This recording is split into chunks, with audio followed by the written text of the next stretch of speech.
Hello नमस्कार, स्वागत है आपका सीटेट गुरुजी के यूट्यूब चैनल पर। और आशा करते हैं कि आपकी पढ़ाई अच्छी चल रही होगी और हमारे जो वीडियो है वो आपके लिए हेल्पफुल हो रहे होंगे। तो हमने जो कल का टॉपिक पढ़ा था, जो बहुबुद्धि सिद्धांत पढ़ लिया था, और उससे पहले अपन ने पढ़ा था समावेशी शिक्षा। उसी के आगे इम्पोर्टेंट टॉपिक है जिसमें से भी हर बार क्वेश्चन पुटअप होते हैं, वो आज के इस वीडियो में हम पढ़ेंगे। तो वो कौन सा टॉपिक है और क्या क्या उसमें से आता है, किस प्रकार की वो जो टॉपिक है कब क्या लागू हुआ, वो सारी बातें हमें इसमें पढ़ेंगे। तब तक क्या आप हमारे चैनल को लाइक शेयर और सब्सक्राइब कर सकते हो यार, इसमें कोई आपके कुछ लगने वाला है नहीं। तो हम बात करते हैं CCE, किसकी करेंगे? CCE की। अब CCE क्या होता है, क्या इसकी उपयोगिताएं हैं, कब ये लागू हुआ, ये सारी चीज़ें हमें इस वीडियो में पढ़ेंगे। देखिए सबसे पहले CCE क्या होता है। CCE मतलब होता है continuous and comprehensive evaluation. Continuous and comprehensive evaluation यानी सतत एवं समग्र मूल्यांकन। क्या होगा? सतत एवं समग्र मूल्यांकन। क्या होता है? सतत एवं समग्र मूल्यांकन। अब सतत एवं समग्र मूल्यांकन क्या होता है ये हमें आगे देखेंगे। सतत का मतलब कंटिन्यूअस, जो लगातार चलता है उसको सतत जो है कहते हैं, सतत मूल्यांकन कहते हैं। समग्र का अर्थ है संपूर्ण जो मूल्यांकन होता है, सत्र पर्यंत जो होता है उसको हम कह सकते हैं समग्र मूल्यांकन हो रहा है। तो हम बात करते हैं, एक एक को इसको लेकर पढ़ेंगे। उससे पहले छोटी सी बात कि जब ये जो है CCE जो है कब लागू हुआ, तो ये कक्षा 1 से 8 तक 2006-07 में लागू हुआ था। कोई पूछ ले कि CCE लागू कब हुआ, तो ये कक्षा 1 से लेकर 8वीं तक जो है वो सन 2006-07 का जो सत्र था उस सत्र में लागू हुआ। इसके बाद में कक्षा 9 में 2009-10 में, कक्षा 9 में कब लगा? 2009-10 में। और कक्षा 10 में 10-11 में, कक्षा 10 में क्या है? कक्षा 10 में 2010 और 11। ठीक है, इस प्रकार ये लागू हुआ। अलग अलग 1 से 8 अलग हुआ, फिर 9th में हुआ, फिर 10th में हुआ। फिलहाल इसको 2017 में CBSE ने जो 10th में जो CCE था इसको हटा दिया है, इसका अलग मूल्यांकन प्रणाली बना दी गई है। अब बात करते हैं अपन कि क्या कुछ होता है इनके अंतर्गत। देखिए वह मूल्यांकन, बात हो रही है CCE की, तो वह मूल्यांकन प्रणाली जिसमें संपूर्ण सत्र पर्यंत, क्या है? संपूर्ण सत्र पर्यंत विद्यार्थियों के विकास के सभी पहलुओं के मूल्यांकन पर बल देता है। यानी CCE क्या कहता है? CCE कहता है कि संपूर्ण जो सत्र है उसका जो सेशन है पूरा, उस सेशन में उसके जो सभी पहलू होते हैं, ठीक है, चाहे शैक्षिक हो चाहे सह-शैक्षिक हो, वो सभी, उन सभी पहलुओं का क्या हो? विकास हो। यही क्या कहता है? CCE में कहता है। अब देखिए आगे इसमें बात करते हैं आगे कि सतत का क्या अभिप्राय है। सतत का क्या अभिप्राय है, जो सतत मूल्यांकन है उसका क्या मीनिंग है, ये हमें पढ़ेंगे। तो देखिए मूल्यांकन, ये यहाँ लिखा हुआ है मूल्यांकन, ठीक है। तो मूल्यांकन संपूर्ण सत्र में चलने वाली प्रक्रिया है। क्या है? सतत मूल्यांकन यानी संपूर्ण जो सत्र है उसमें चलने वाली प्रक्रिया है। फिर बात करते हैं कि मूल्यांकन जो है वो नियमितता, इकाई परीक्षणों की आवृत्ति, कमियों का निदान एवं पुनः परीक्षण पर बल देता है, जिससे अध्यापक व छात्रों को पृष्ठपोषण या कह सकते हैं फीडबैक, क्या कह सकते हैं? फीडबैक मिल सके। यानी CCE क्या कहता है? सतत अभिप्राय क्या है कि मूल्यांकन जो है वो नियमित होना चाहिए, इकाई परीक्षणों जो यूनिट वाइज होना चाहिए, और कमियों का निदान यानी जो भी बच्चे में कमियां रहती है उसका उपचारात्मक शिक्षण के द्वारा निदान होना चाहिए। ठीक है, इसके बाद में कि पुनः परीक्षण, फिर उपचारात्मक शिक्षण के बाद में उपचारात्मक परीक्षण होना चाहिए, ताकि बच्चा पता चले कि बच्चे में जो कमियां थी वो कहाँ तक, कितनी कमियां जो है उसमें कम हुई है, उनके जो कमियां रह गई उनको आगे फिर उसको दोबारा से निदानात्मक परीक्षण करके और उपचारात्मक शिक्षण करवा के उसको दूर किया जा सकता है। ये चीज थी सतत जो मूल्यांकन है उसकी। अब बात करते हैं समग्र का क्या अर्थ है। समग्र छात्रों के वृद्धि एवं विकास, ध्यान रखना, वृद्धि एवं विकास के शैक्षिक एवं सह शैक्षिक, शैक्षिक एवं सह शैक्षिक दोनों क्षेत्रों को मूल्यांकन में शामिल किया जाए। समग्र मूल्यांकन कहता है कि जो छात्र हैं उन छात्रों के वृद्धि, ग्रोथ और विकास, डेवलपमेंट, वृद्धि और विकास अपने सीडीपी की जो फर्स्ट यूनिट थी बाल विकास की उसमें पढ़ा है, वहां से आप देख लेना कि वृद्धि और विकास में क्या डिफरेंस होता है। तो इसका कहने का तात्पर्य है कि बच्चों में वृद्धि और विकास जो है वो दोनों साथ में होने चाहिए, चाहे वो शैक्षिक हो या सह शैक्षिक जो गतिविधियां होती हैं, खेल कूद आदि, उनमें उन सब का विकास होना आवश्यक है। यानी केवल ऐसा नहीं है कि बच्चे को पढ़ाई तक ही शैक्षिक जो विकास है वही हो, उसमें सह शैक्षिक विकास में होना चाहिए, जैसे खेल कूद में वो अपनी भूमिका निभा सके।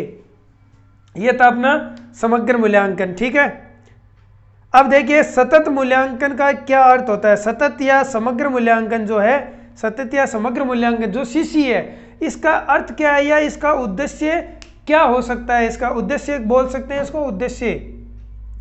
ठीक है, इसका उद्देश्य क्या है कि देश के लिए, किसके लिए, देश के लिए कुशल, गुणवत्ता युक्त, योग्य एवं शैक्षिक वाले अच्छे नागरिकों का निर्माण करना। याद रखना, अच्छे नागरिकों का निर्माण करना, यानी देश को एक ऐसी युवा पीढ़ी देना, एक ऐसे सिटीजन ऐसे उपलब्ध करवाना जो क्या है पढ़े लिखे हों, अच्छी क्वालिटी के हों और जिनमें हर वो क्वालिटी हो जो देश को आगे बढ़ाने में सहायता करे। तो वो है सीसी का प्रमुख जो लक्ष्य है, प्रमुख गोल है, वो कह सकते हैं यही है कि देश को अच्छे नागरिक मिले। अब सीसी की कुछ उपयोगिताएं हैं कि इसके क्या क्या उपयोग है, उनके बारे में हमें देखेंगे। तो सीसी की उपयोगिताएं, ठीक है, क्या इसकी उपयोगिता हो सकती है। तो सीसी की पहली उपयोगिता देखेंगे कि छात्रों की प्रगति की सीमा और मात्रा को नियमित रूप से अंकन में सहायक, यानी जो छात्र जो है वो कितनी क्या प्रगति कर रहे हैं, कहाँ तक प्रगति की है, उस सीमा तक, और मात्रा यानी कितना उन्होंने ग्रहण किया है, वो नियमित रूप से जो है वो शिक्षक को पता रहता है कि क्या क्या वो सीख रहा है बालक, कितना उसने सीख लिया है, तो उसका अंकन जो है वो अध्यापक कर सकता है। ये इसका एक पहली जो है उपयोगिता है। फिर आगे अध्यापक को छात्रों की अलग अलग क्षमताओं, हर बालक में अलग क्षमताएं होती हैं, जो पहले हमने डिस्कस किया है कि कुछ बालक इंटेलिजेंट होते हैं, कुछ थोड़े कम इंटेलिजेंट होते हैं, कई बिल्कुल मंदबुद्धि होते हैं, कई प्रतिभाशाली बालक होते हैं। तो अलग अलग क्षमताएं होती हैं। तो अलग अलग क्षमताओं, उनकी कमजोरियों, बालकों में क्या क्या कमजोरियां हैं और उनकी आवश्यकताओं, यानी बालक को कमजोरियां हैं तो उनको क्या आवश्यकता है, किस प्रकार की शिक्षा उनको देनी चाहिए, इन सब का ज्ञान क्या है सीसी के द्वारा अध्यापक को हो जाता है, समय पर उसको अध्यापक को हो जाता है। इस सीसी के अंतर्गत क्या होता है कि छोटे छोटे समय अंतराल के दौरान, या कह सकते हैं यूनिट वाइज क्या है एग्जाम्स होते हैं, छोटे छोटे टेस्टों के द्वारा इसमें जो मूल्यांकन किया जाता है, जिससे बालक में एक तो परीक्षाओं का जो भय है वो बिल्कुल खत्म हो जाता है। ठीक है, अध्यापक को तत्काल फीडबैक, यानी उसको पृष्ठ पोषण जो है, फीडबैक जो है वो अध्यापक को तुरंत मिल जाता है कि बालक ने कितना क्या कुछ सीखा है। अगर उसने बालक ने नहीं सीखा है तो फिर निदानात्मक परीक्षण किया जाएगा, और निदानात्मक परीक्षण करने के बाद में वापस जो शिक्षण करवाए जाएंगे, जो उपचारात्मक शिक्षण करवाए जाएंगे, उपचारात्मक शिक्षण करवाने के बाद में फिर से इनका जो है वो परीक्षण किया जाएगा और जो कमियां रह गई उनको फिर से दूर करेंगे। तो अध्यापक को क्या तत्काल फीडबैक मिल जाता है। फिर है कि छात्रों की अभिरुचियों एवं अभिवृत्तियों के क्षेत्रों का ज्ञान, यानी छात्र की क्या क्या अभिरुचियां हैं, क्या अभिवृत्तियां हैं, उन सब का ज्ञान भी टीचर को क्या है सीसी के माध्यम से हो जाता है। फिर बात करते हैं पाठ्यक्रम एवं व्यवसाय चुनने में सहायक, जो छात्र है उसको कौन सा क्या पाठ्यक्रम लेना चाहिए, सब्जेक्ट कौन सा है, कौन सा विषय उसको चूज करना चाहिए, और आगे के जो व्यवसायिक जो उसकी है कि आगे क्या क्या व्यवसाय, उसको कौन सा व्यवसाय चुनना चाहिए, इन सब में सहायता कौन देता है, इन सब में सहायता देता है सीसी यानी सतत एवं समग्र मूल्यांकन। अब इसमें एक चीज याद रखना, क्वेश्चन आया था जब शुरुआत में आरटेट होती थी, पहले आरटेट राजस्थान में आया हुआ था 2011, उसमें क्या पूछा, उसमें इतना ही पूछा कि सीसी है। अब हिंदी में ऑप्शन दिया सतत एवं समग्र मूल्यांकन, समग्र एवं सतत मूल्यांकन, सतत समग्र मूल्यांकन, इस प्रकार से। तो याद रखना पहले सतत होगा फिर समग्र होगा, यानी कंटिन्यूअस होगा और फिर कॉम्प्रिहेंसिव होगा, तो सतत एवं समग्र मूल्यांकन होगा, याद रखना इस चीज को। शैक्षिक एवं सह शैक्षिक प्रगति का ज्ञान शिक्षक को हो जाएगा। बालक की जो एजुकेशन क्वालिफिकेशन जो है, उसकी शैक्षिक जो प्रगति है वो कह सकते हैं, या सह शैक्षिक जो खेल में रुचि वगैरह, अलग जो किसी को डांस वगैरह आते हैं तो वो सह शैक्षिक के अंतर्गत आ जाते हैं, तो वो भी क्या है, अध्यापक को उसका भी क्या है, ज्ञान हो जाता है। फिर है छात्रों में अध्ययन आदतों का विकास, बालकों में अध्ययन आदतों का विकास होगा। विकास क्यों हो रहा है, देखिए साथ में नीचे वाला लेंगे कि परीक्षा का भय एवं तनाव कम हो जाता है। परीक्षा का भय, जो डर है बालकों में, वो खत्म हो रहा है, और उसमें क्या है, तनाव, एग्जाम्स के कारण बच्चे में तनाव आ जाते हैं, बच्चा डिप्रेस्ड हो जाता है। तो उस तनाव को कम करने के लिए सीसी ने क्या किया कि छोटे छोटे यूनिट वाइज जो एग्जाम्स हैं, वो मंथली एग्जाम्स हैं वो करवा रही है। तो उससे क्या होगा, बच्चा जो है उस पे एक साथ में परीक्षा का जो है प्रेशर नहीं आएगा, प्रेशर नहीं आएगा तो बच्चा दबाव में नहीं आएगा, और दबाव में नहीं आएगा तो अच्छे से अध्ययन कर पाएगा, उसमें भय नहीं रहेगा। और उस प्रकार से छोटी छोटी जो एग्जाम्स होंगी तो उससे बालक में अध्ययन आदतों का भी क्या होगा, विकास होगा। अब आगे देखते हैं, अब आगे क्या होगा इसमें, देखिए इसमें जो सीसी है इसमें दो टर्म्स होती है, अलग अलग टर्म फर्स्ट और टर्म सेकंड, इस प्रकार से उनका मूल्यांकन जो है वो किया जाता है। अब किस प्रकार से किया जाता है, तो इसमें देखिए टर्म जो फर्स्ट है, फर्स्ट टर्म वो क्या होगी, फर्स्ट टर्म के अंतर्गत फिर 3 आंकलन होगा। किस प्रकार से होंगे, सबसे पहले होगा निर्माणात्मक आकलन, जो टेस्ट होते हैं बच्चों के, उनकी बात हो रही है, तो वो टेस्ट होंगे, कितने होंगे, पहला होगा निर्माणात्मक आकलन जिसको FA फर्स्ट बोलते हैं, वो कितना 10% का होगा, यानी 10 नंबरों का वो हो जाएगा। फिर कुछ समय बाद में निर्माणात्मक जो आकलन है वो 2 नंबर का होगा, ठीक है, उसको क्या FA सेकंड बोल देंगे, और वो भी क्या हो जाएगा आपका 10%, यानी आगे के जो 10% है वो हो जाएंगे, तो टोटल कितने हुए, 20% हो गए।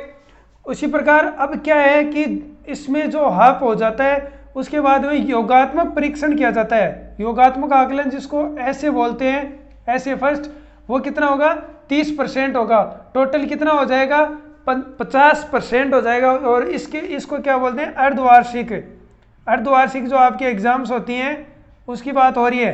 तो यहाँ तक क्या हो जाएगा, अर्धवार्षिक एग्जाम्स हो जाएंगी, फिर सेकेंड टर्म स्टार्ट हो जाएगी, और सेकेंड टर्म में क्या है, फिर जो निर्माणात्मक आकलन आपके टेस्ट आएंगे 3 नंबर का, उसको FA फर्स्ट बोलेंगे दोबारा, और 10% का होगा। फिर आकलन फोर्थ होगा और FA सेकंड होगा, उसको भी 10%, और फिर है योगात्मक आकलन सेकंड, और वो ऐसे सेकंड, और कितना होगा 30%, टोटल मिलाकर 50% आपका क्या हो जाएगा, ये हो जाएगा वार्षिक हो जाएगा। तो यहाँ अर्धवार्षिक है और यहाँ वार्षिक है। तो ये सिंपल सी चीजें हैं, कोई पूछने वाला नहीं है, बस जनरल सी आपको जानकारी होनी चाहिए। इंपॉर्टेंट चीज है ये वाली। सीसी के अंतर्गत क्या कहा गया कि बच्चों को जो है वो परसेंटेज नहीं दिया जाए, उनको एक ग्रेडिंग प्रणाली अपनाई जाए। और परसेंटेज क्यों नहीं दिया जाता है कि परसेंटेज से क्या है, बालक डिमोटिवेट हो जाते हैं कई बार कि इसके अधिक आ गए, मेरे थोड़े कम आ गए, तो इससे डिमोटिवेट हो जाता है बच्चा। तो इसके लिए क्या है, ग्रेडिंग प्रणाली अपनाई गई। और ग्रेडिंग प्रणाली के अंतर्गत क्या कहा गया, किस प्रकार से उनको बांटा गया है वो आप देखिए। प्राप्तांक अगर उसके नंबर 91 से 100 के बीच में आते हैं, ठीक है, तो उसकी ग्रेडिंग कौन सी होगी, A1 ग्रेड होगी। और ग्रेड पॉइंट जो CGPA आपने CBSE में देखा होगा, जब रिजल्ट्स आता है, CBSE में रिजल्ट आता है तो किसी को पूछते हैं तो 10 CGPA बोलता है, फिर 9 CGPA बोलता है, 8 CGPA बोलता है, 7 बोलता है। तो वो CGPA क्या है, वो यही है CGPA, सीसी प्रणाली की जो ग्रेडिंग, CCE की जो ग्रेडिंग प्रणाली है वही है CGPA। तो 91 से 100 तक A1 होगा, उसको ग्रेड पॉइंट कितने मिलेंगे? 10 मिलेंगे, ठीक है। फिर है 81 से 90, तो उसको A2 ग्रेड मिलेगी और 9 ग्रेड पॉइंट। 71 से 80 आएगा, उसको B1 और 8 ग्रेड पॉइंट मिलेंगे। फिर है 61 से 70 अगर प्राप्तांक आते हैं तो उसको B2 और 7 ग्रेड पॉइंट मिल जाएंगे। और 51 से अगर 60 है तो C1 और 6 ग्रेड पॉइंट मिल जाएंगे। फिर 41 से 50 तो C2 ग्रेड और 5 जो इसको ग्रेड पॉइंट मिलेंगे। फिर है 33 से 40 तक तो D और 4 ग्रेड पॉइंट मिलेंगे। इसके बाद में अगर ये है तो ये फिर मंदबुद्धि के अंतर्गत आ जाते हैं। 21 से जो 33 है वो E1 हो जाएगा और 20 से कम है तो E2 हो जाएगा। इसमें कोई ग्रेडिंग पॉइंट जो है वो नहीं मिलते हैं। तो ये कुछ था CCE का, इससे बाहर ज़्यादा कुछ नहीं आता है। सिंपल सी कई बार पूछ लेता है कि अगर उसके 81 से 90 के जो नंबर आ रहे हैं तो उसकी ग्रेड पॉइंट क्या होगा या ग्रेड कौन सी आएगी।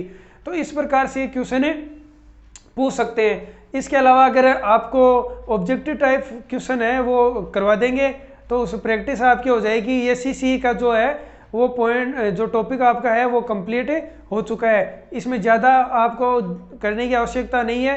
बच्चों को बस वही है कि सतत और समग्र यानी कंटिन्यूअस उसको पढ़ाया जाए और संपूर्ण जो 70 पर्यंत में है बालक को उसकी जानकारी होनी चाहिए। शैक्षिक और शैक्षिक दोनों जो विकास है, वृद्धि और विकास का साथ में जो है विकास होना चाहिए। तो ये था आपका टॉपिक, तो आप पढ़िए और आशा करते हैं कि आपको ये वीडियो पसंद आएगा। तो लाइक, शेयर और सब्सक्राइब जरूर कीजिए। तब तक के लिए थैंक यू। जय हिंद, वंदे मातरम।